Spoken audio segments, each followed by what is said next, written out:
پیر کسے کہتے ہیں، یعنی پیر میں کون سی خوبی ہونی چاہیے؟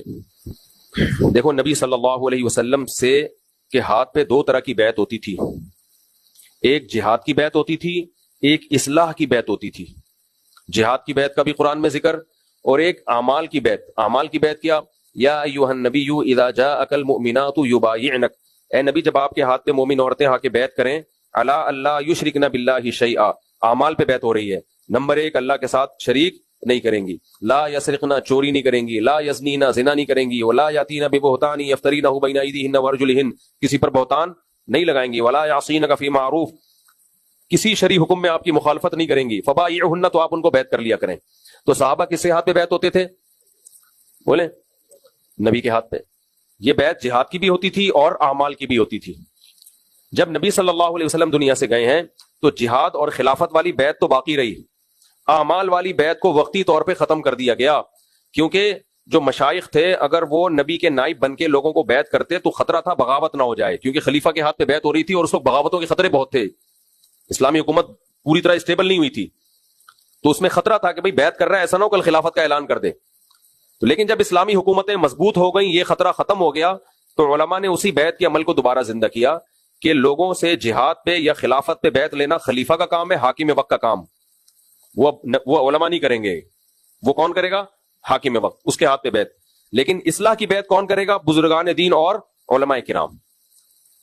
تو یہ سلسلہ اس وقت سے چلتا آ رہا ہے، اب تک امت میں زندہ ہے کہ علماء پھر وہ اجازت دیتے تھے کہ ہمارے بعد اس کے ہاتھ پہ بیعت کر سکتے ہو، ان کو لگتا تھا کہ یہ نیک ہے تو یہ اصلاح بھی کر سکتا ہے تو اس کے ہاتھ پہ۔ تو یہ سلسلہ، اس میں فراڈی بھی بہت آئے، دو نمبر پیر بھی بہت آئے اس میں، لیکن ایسا نہیں ہے کہ سارے ہی غلط ہو گئے۔ تو یہ سلسلہ اب تک ہے۔ میں بیعت تھا حضرت مفتی رشید احمد صاحب رحمہ اللہ سے، اگر میں ان سے بیعت نہ ہوتا تو جو ٹوٹی پھوٹی خدمت اللہ دین کی مجھ سے لے رہا ہے، یہ سوال ہی پیدا نہیں ہوتا تھا، خود بھی گمراہ ہوتا، آپ کو بھی گمراہ کر دیتا میں۔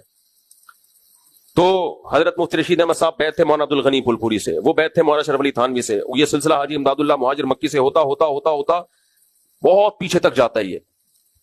تو یہ اس وقت وہاں تک جاتا ہے جب مشائخ نے اس بیعت کے عمل کو زندہ کیا تھا۔ تو اس کے فائدے بہت ہیں، لیکن بیعت ہونا کس سے، یہ بہت امپورٹنٹ چیز ہے۔ نمبر ایک، اسے پہلے بزرگ سے خلافت ملی ہو، اجازت بیعت ملی ہو، اپنے بارے میں خود نہ کہتا ہو کہ میں میرے ہاتھ پہ بیعت کرو میں، بلکہ اس کو پہلے جو سلسلہ چلا آ رہا ہے مشائخ کا، ان میں سے کسی سلسلے سے اجازت ملی ہو، یعنی انہوں نے اس پر اعتماد کیا ہو، ایک بات۔ نمبر دو، اس توحید پرست ہو، مشرک بولو نا نہ۔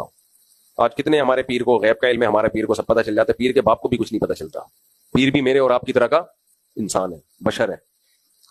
مشرکین نبی سے آ کے کہتے تھے آپ چشمہ جاری کریں، آپ یہ کریں، آپ نے فرمایا قل سبحان ربی هل كنت الا بشرا رسولا، اللہ حریب سے پاک ہے، وہ سب کچھ کر سکتا ہے، میں نے کب دعویٰ کیا کہ میں خدا ہوں؟ میں بشر ہوں، میں انسان ہوں، تو انسان تھوڑی یہ سب کچھ کر سکتا ہے۔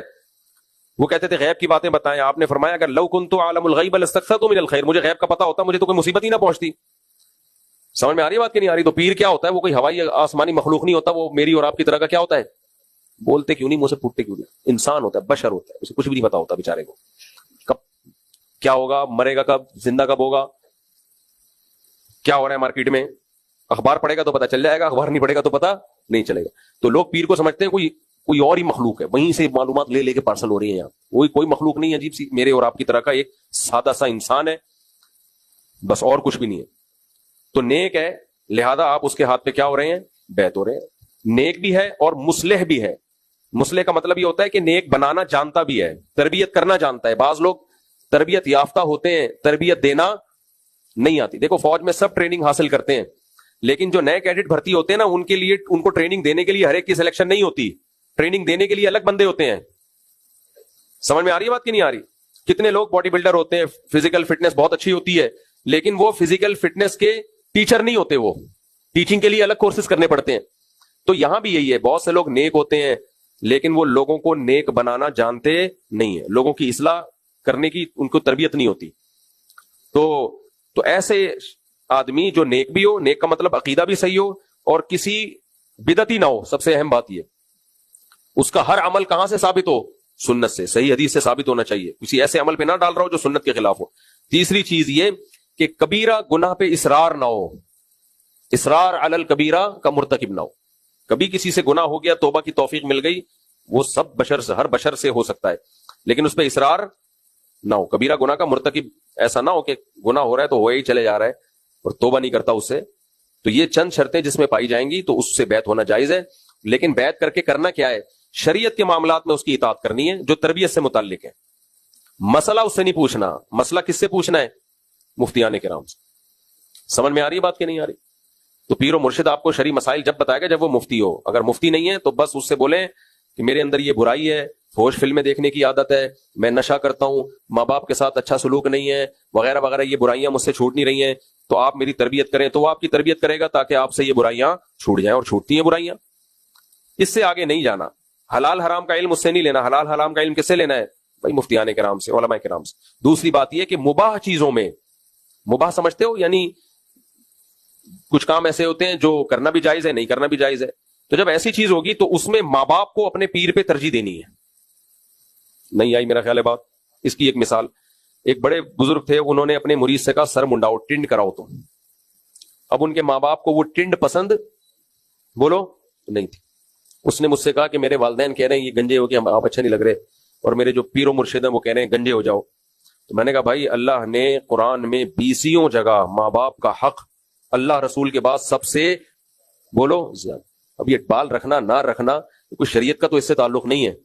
تو اس میں اگر آپ کے ماں باپ کو آپ کی ٹنڈ بری لگ رہی ہے تو کس کو فالو کرنا ہے؟ ماں باپ. ماں باپ کا دل دکھانا کیا ہے؟ ہمارے حضرت سے کسی نے پوچھا، مفتی رشید احمد صاحب رحمہ اللہ سے، وہ بھی پیر و مرشد تھے، تو کسی نے پوچھا حضرت ایک کام کا میرے ماں باپ مجھے حکم دیتے ہیں اور میرے پیر صاحب مجھے اس کے خلاف کا حکم دے رہے ہیں، اور وہ حلال حرام سے اس کا تعلق نہیں ہے. تو حضرت نے فرمایا وہ پیر ہو ہی نہیں سکتا جو ماں باپ کی مرضی کے خلاف آپ کو حکم دے. وہ پیر ہی صحیح نہیں ہے. اگر وہ صحیح شرعی پیر ہے تو وہ ماں باپ کی مرضی کے خلاف آپ کو آرڈر نہیں دے گا، اس لیے کہ اس کو پتا ہے کہ ماں باپ کی نافرمانی بہت بڑا جرم ہے. تو یہ اگر اس اعتدال کے ساتھ کسی سے بیعت ہوا جائے اور پیر میں یہ خاصیت ہو، یہ چیزیں جانتا ہو، تو پھر یہ بہت فائدے کی چیز ہے. بیعت ہونے کا بہت فائدہ. جتنے بڑے بڑے مشائخ بزرگان دین ماضی میں پیدا ہوئے ہیں، سب کا کسی نہ کسی سے اصلاحی تعلق تھا. یہ جو آج مذہبی اسکالر آ رہے ہیں نا فرعون بنے ہوئے، وجہ کیا؟ ان کا کوئی مینٹور نہیں ہوتا. یہ چند کتابیں پڑھ کے عالم بنتے ہیں اور خود کو سمجھنے لگتے ہیں اور اپنے بارے میں ان کو وہم ہو جاتے ہیں ہم بہت نیک ہیں، پھر وہ تکبر کا ایک کنستر بن جاتے ہیں. اللہ بچائے. بجلی علی میں سوال مکمل.